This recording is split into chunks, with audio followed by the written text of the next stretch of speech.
Hello everyone and welcome back to another Diecast review. Today we have Myatt Snider in the number 31 TaxSlayer 2022 Chevy Camaro. Now, this will be turned into the Daytona Crash. This will be the race version, of course. So, this thing will be pretty much destroyed, to say the least. Of course, he kind of spun around.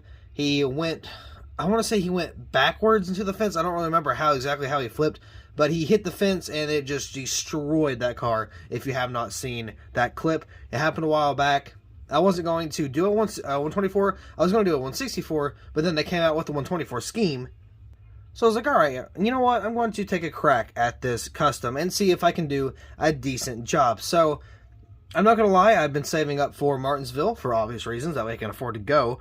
I did buy this out of my Martinsville money in hopes of turning it for profit, so this will be for sale. I will be selling it very soon. As soon as I get it done, I'll be putting it up as a auction for 7 days, trying to get what I can out of it, and then, hopefully try to go to Martinsville with a decent amount, that way I can have everything I need to get gas, come home, the hotel, all that stuff. So, yeah, hoping to kind of turn this into a little bit of profit. Maybe it'll happen, maybe not, but either way, I feel like this will be a good experience for a custom nonetheless. Same thing going for the Gregson Crash. I believe it was at Daytona also. I'm not really too sure, but there is no engine in this car. This Myatt Snider car, there's no engine at all. I don't know why I'm starting so much, but there's no engine. It's in the diecast, but after the crash, the engine was gone. So I do have some pretty important detail that I have to attend to in order to make this custom almost as realistic as possible to the actual thing. So let's go and get this bad boy out of the box and see what it comes with. As far as I know, it only comes with the return form and the Lionel Garage, I believe. I could be wrong, but I think that's what it comes with. I just got this in the diecast haul, but I don't really remember for sure. I mean, it should be. It's just a scheme. It's nothing nothing special or anything. Yeah, it's just the return form and the garage. Nobody really cares about those things, but here is the diecast. Of course, we're going to take the plastic off, put it down there for safekeeping, and then we're actually going to take the base off camera, and then we will return. Here's the diecast out of the box. Now, personally, I like the body style of these Camaros and just the Xfinity cars in general, but they're so cheap, and I hate, you hear that? I hate how cheap that sounds. I know you're only paying, what, 50 some dollars, 60 some dollars, but still, man, I wish they would just had a little bit of better detail, the roof flaps, something, man. I really wish they had a little more detail, but no posable wheels. It's like a plastic base. It's just nothing, man. It's not really good, and they just keep going down in quality, so I don't know. I thought about stopping collecting just for that sole purpose of everything's getting more expensive and we're getting less detail as the days go on. But man, I don't know. It's a hard decision I'm going to have to make because, in all honesty, I want to keep doing all this, but man, for the price that it pays and for my job not putting up with, my hobby, it's just, it's not matching. So we're going to have to try to figure out something. But nonetheless, here's the paint scheme. Pretty cool car, actually. I do like it a lot. TaxSlayer. Have not held a TaxSlayer diecast, and I couldn't tell you how long, but we got one here today. So, TaxSlayer right there on the hood, of course.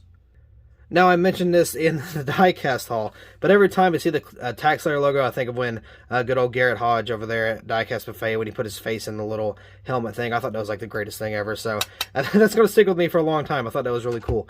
Got Xfinity right there and Snider on that side as well. I thought the Xfinity was over more centered. I guess not. I think the Gregson's the same way. I don't know. I'd have to look.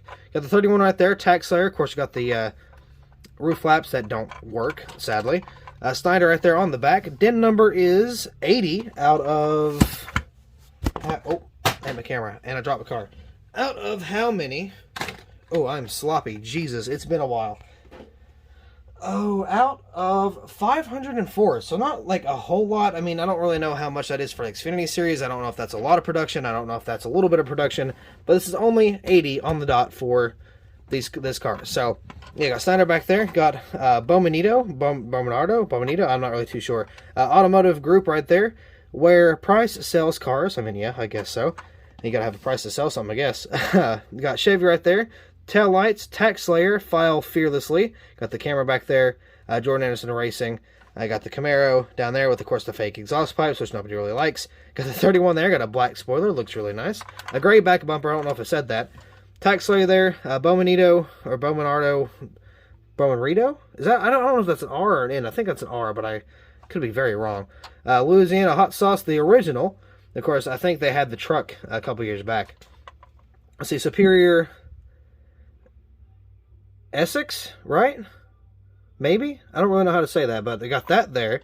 Myatt Snider there. Got, let's see, Jordan Ansel Racing, Chevrolet. Ooh, can't really tell some of those. Something, TaxSlayer, Oxalta, something there, and it looks like Lucas Oil. Let's see, got Easy Care, CRS, Wix, Mechanics Wear. Ooh, it's kind of hard. Worldwide Technology there, and then got the exhaust pipe down there. 31, got the little helmet there. NASCAR Xfinity Series, NASCAR race car logo there. And I got the Goodyear, which is a little wonky. Of course, you got these really fake plasticky tires, which I hate. Then you can see where the decal connected there. Sunoco, got the 31. Camaro, of course, you got the front end there. Everything looks good on that side. So let's go ahead and pop the hood and see what's underneath. Nothing special. It's just your classic engine block for the Xfinity cars. Nothing really crazy. Then you got the Chevy bow tie underneath the hood there. So, I mean, yeah, definitely going to be a pretty fun little project for the 1/24 scale. I'm going to try to do a decent amount of detail. Try to get those couple extra dollars in there. But yeah, once again, this is going to be a pretty fun little project. Again, I got the Gregson coming up here very, very shortly. I'm going to see if I can review that also later today. I probably will, and then we'll kind of step on to some of the more 164s. But as of right now, this is what we got. This was the Myatt Snider paint scheme. Again, a very cool ride. Gonna have to tear it up a little bit. Of course, kind of keep some of the metal pieces just for my scrap collection of just a bunch of diecasts that I've ruined over the years. So look out for that. Again, this will be on the Bottom Bag Diecast eBay page whenever I get it set up. I think I mentioned it in the haul earlier that there will be another wave coming out very, very soon. I don't know how soon, maybe within a couple of days soon. Really just kind of depends on how everything falls in line. But as of right now, we got the 31 car that we have to completely destroy. I've already got the reference pictures ready. I've got all my tools ready. I am ready to go. So with that being said, that'll be all for this diecast review. So thank you all so much for watching. I hope you all enjoyed, and I will see you in the next video.